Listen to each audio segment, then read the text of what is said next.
ሰላም ሰላም ክቡራት ፋሚሊ ናይ ዩቲዩብ ቻናል ተኸታተልቲ ከመይ ኢኹም? ኣነ ሰላም እየ እግዚአብሔር ይመስገን። ከምቲ ሰላም ዘለኹዎ ሰላም ክትኮኑለይ ናይ ኩሉ ግዜ ተምኔተይ ክቡራት ፋሚሊ እምበርካስ ናይ ሎሚ መዓልቲ ከዓ ብናይ ንግስትና ብናይ ሜክ ሓውና ይሕዘልኩም መፅአ ቅድሚ ናይ ቻናለይ ሓድሽ ዝኾንኩም ላይክ ሼር ሰብስክራይብ እናገበርኩም ቤተሰብ ሁኑ። ቤተሰብ ከዓ ከምቲ ልሙድ ሃናፂር ኢትኩም ኣይፈለኒ ክብል ይደሊ تقول لهم برتع رما كابل بي مسكن كلها ناصريتهم تون لهم دما اني ليك وديدلي زغا هو تله او كومنتي ارمن كوديدلي مالت الكورات فاميلي مباركاس ناي ميكنا ناي نغس حفتنا اقدم له فيديوهات حيزلكم لما تصحون يرايا لو ما انت عاملوا مولى لسماع هو فيديو يعني اشتي حسابي كدل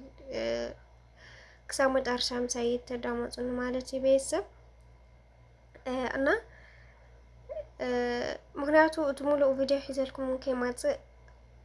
ኮፒራይት ከይትሕዘኒ ደልየ ምክንያቱ ናይ ዩቲዩብ ድምጽ ካላዝም ይዝብል ኮፒራይት ወዲያው ዝሕዘካ ናይ ማትካ ድምጽ እንድሕር መሊስካ ማለት እዩ እና ኣነ ከዓ ብድምጽ ስቲንሽቲ ሓሳበይ ክገልጽ የለ ማለት እዩ እና ኣብዝሓ እኳ ብፌስቡክ ኩሉ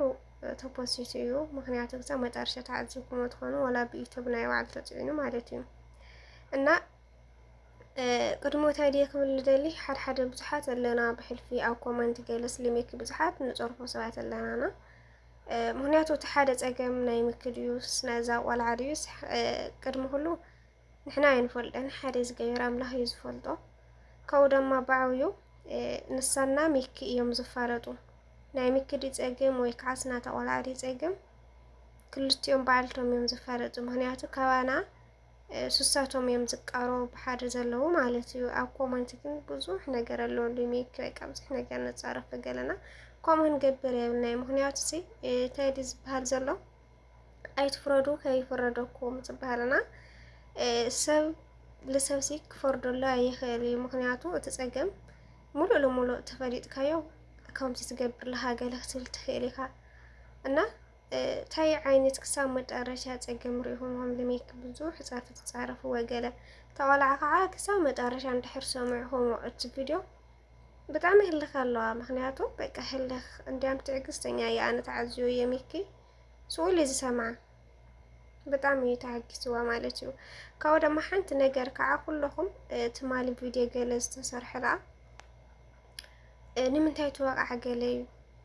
ምክንያቱ ሜኪ እዛ ወላ ሓላፍነት ናይ እንድሕር ተዋሂቡ በቃ እዚኣ ሓፍተ እያ ጓል እያ ክሳብ ዘለኹ ዕለት ምስ ባዕለይ ክገብራ እየ ክካናኻና እየ ተይሉ ላዝም ሓላፍነት ክወስደላ ይኽእል እዩ ምክንያቱ ካብ ባዕሊ ጀሚሩሲ ሓደ ናተይሉ ዝሕዘካ ወዲ ወይ ናተይሉ ዝሕዘካ ሓውካ ኣብ ዝረበሽካዮ ካፅዕካ ይኽእል እዩ ኣብ ጽቡቕ ዝሰርሕካዮ ድማ ከደንቐካ ይዝኽእል ምክንያቱ በቃ መቕጻዕቲ ለውዕልኻ እዩ ለማንም ኣይኮነን ሚኪ ከዓ ናተይ ኢሉ ስለዝሓዛ ስለዝረበሽክ እየ ምእንቲ ጎበዝ ክትኮኒ ወቂዕክ እምበር ብኻሊእ ኣይኮንኩን ኢሉ መልሲ ለሂብዋ እዩ ብዙሓት ሰባት ግን ንምንታይ ተወዓ ንምንታይ ገለገለ ስብና ሰብ ዘይተወቅዐ ጽቡቕ ስራሕ ይሰርሕ ምእንቲ ጽቡቕ ስራሕ ክሰርሕ ምእንቲስ በቃ ተርልካ መንገዲ ሓልካ ክትከይድ ካውለ ዘይተቃጽዕ ተምሃራና ዝተቃጽዕ ተምሃራይ ሓደ ዓይነት ውጽኢት ኣየውጽእ ምክንያቱ መቕጻዕቲ ለባዕልካ ትምህርቲ ስለዝኾነ እዩና ሚክ ከዓ ናተይሉ ስለዘቕረባ ምእንቲ ጎበዝ ክትከውን ምእንቲ ክትጥንክር ምእንቲ ኩሉ ነገር ጎበዝ ኮይና ላብ ትምህርቲ ድዩ ወላ ላብ ስራሕ ድዩ ልከትጅምር እዩ ከም ሓፍቲ መጠን ክቃጽዓ ዝኽእል እምበር ብኻሊእ ማለሲ ክሓስቦስ ኣይኽእል ምክንያቱ ልቃጽዐካ ልኹሬልካ ልውዐካ እኮ ናተይሉ ዝሓዘልካ ሰብ ናተይሉ ዘቕርበካ ሰብ እዩ እምበር ስኢልካ መጋጣም ሰብ ዳማትካ ኣይትዋቃዒ ወይ ከዓስ ኣይትኹሪ ሕማቕ ላሰራሕካ ኳሲ ሕደግ ኣይበሃል ምክንያቱ እንድሕር በቃ ታይእሽን ትብል ተኾንካ ማለት ኢና ምኪ ከዓ ገበዝ ልክትከውን ስለዝደልየ እዩ መቕጻዕ ከም ሓፍቱ ምርኢዋ ከም ሓፍቱ ቃጽዑ ክዕቢ ላብ ትምህርታ ድዩ ወይ ከዓ ልኾነ ስራሕ ድዩ ከውፅእ ስለዝደልየ እምቢ ብኻሊእ ኣይኮነን ቤተሰብና ኣይነጋንን ክብል ይደሊ ምክንያቱ ብዙሕ ኣሎ ኣሳቒኻያ ገለ ብዙሕ ከሜድያ ምክንያቱ ሲ ርኢኹም ዋኢኹም እቲ መጀመርታ ግዜ ብሰብ ብጣዕሚ ኢና ተሐጒስና ነርና ምክንያቱ በቃ ሰብ ክልተ ግዜ ክረአ ከሎ ደስ ይዝለካ በቃ ታይ ነራይ ታይ ከም ዘለ ሀዚሲ በዓልትኩም ትርእይዋ ኣለኹምና ኩሉ ነገር ግን ፀገም ኩሉ ቺኦም በዓልቶም እዮም ዝፋለጡ ንሕናስ ምንም እንፈልጥ ስለለይ እንፈልጥ ከዓ ክንፈርድ የብልና እየ ክብል ዝደሊ ማለት እዩ እና ሚካሓወይ ከዓ ኩሉ ነገር ምክንያቱ ሓደ ንሕና ለላናሲ በቃ ጽቡቕ ኣይንፈትን ሓቂ ዘረባ ካብ ባዕሉ ጀሚሩ ስክብሬት ኣይንፈቲ ብሱሩ ማለት እና ብጣዕሚ እንድሕር ለህው ከኳ ክትኾኑ ወይ ከዓ ለብሱ ኢልካ ኣንፀራት ዘረባ ገለ እንድሕር ልተሓሓዝ ትኾኑ ናይ ባዕላ ስራሓ ከፊትካ እቲ ቅርሺ ዝተዋሃብቶ ከዓ ረኪብካ ናይ ባዕላ ክትሰርሕ ትኽእል እያ ምክንያቱ ንኣኻለሲ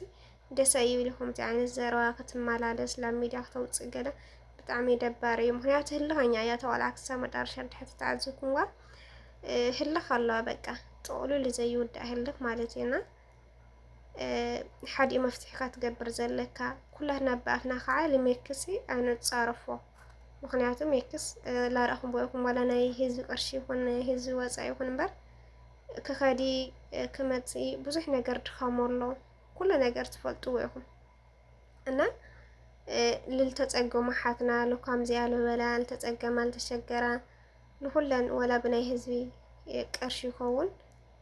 ጽቡቕ ናገበረ ሰናይ ስራሕ ናሰርሐ እዩ እሞ መራን ክንክእ የብሉን ምክንያቱ ሓደ ልናስ ኢልና መራን ሰብ ክንክእ ብዙሕ ንፃረፍ ኣብ ኮመንቲ ማለት እዩ ተቆልዓ ከዓ ብዙሕ ነገር ክትዛረብ ከላሲ ኣነ ምንም ኣይትሕዘለይ ሕቂ ዘረባ ምክንያቱስ ተዘረባሲ ሓደ ዓይነት ኣይኮነን ኣፍቲ ነራ ኣፍቲ ስለ ዝኾነሲ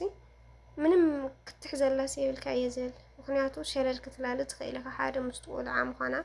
ናይ ቆልዕነት ዘረባ ብዙሕ ነገር ኣሎ ምክንያቱ ጽቡቕ ንዛረብ ለና ኢልናሲ ሕማቕና ንዛረብና ክሳብ ልዓቢ ሰብ ክሳብ ዕድመ ዝወስድ ሰብሲ